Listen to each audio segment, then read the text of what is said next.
తూర్పుగోదావరి జిల్లాలో రైస్ మిల్లుల బాగోతం బయటపడుతోంది. మిల్లు భాగస్వాముల మధ్య విభేదాలతో అక్రమాలు ఒక్కొక్కటిగా బయటకొస్తున్నాయి.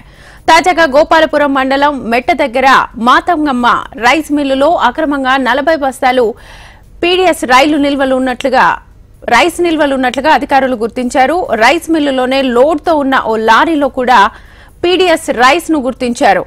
ఆ లారీ జంగారెడ్డిగూడెంకు చెందిన రైస్ మిల్ పేరు మీద ఉన్నట్లుగా అధికారులు గుర్తించారు. రైస్ మిల్లులో తనిఖీలు నిర్వహిస్తున్నారు రెవెన్యూ పోలీస్ అధికారులు. దీంతో రైస్ మిల్ దగ్గర పోలీసులు మోహరించారు.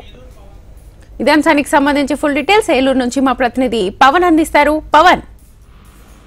థ్యాంక్ యూ శ్వేత. తూర్పుగోదావరి జిల్లా గోపాలపురం మండలం మెట్ట వద్ద మాతంగమ్మ రైస్ మిల్ వద్ద అయితే పోలీసులు భారీగా మోహరింపేది జరిగింది. అయితే మిల్లు భాగస్వాములు ఏదైతే మాతంగమ్మ రైస్ మిల్ ఉందో దాని మిల్లు భాగస్వాముల మధ్య విభేదాలు ఏర్పడడంతో ఒక్కొక్కటిగా అక్రమాలు అయితే బయటకు వస్తున్నట్టు మనకు తెలుస్తోంది.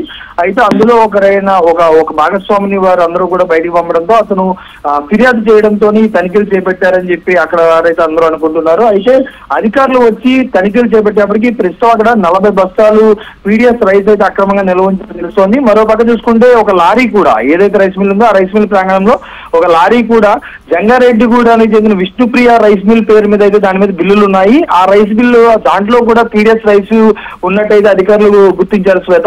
ఇంకా కూడా అధికారులు అక్కడ తనిఖీలు చేపడుతున్నారు Shweta. Right Pavan, thank you.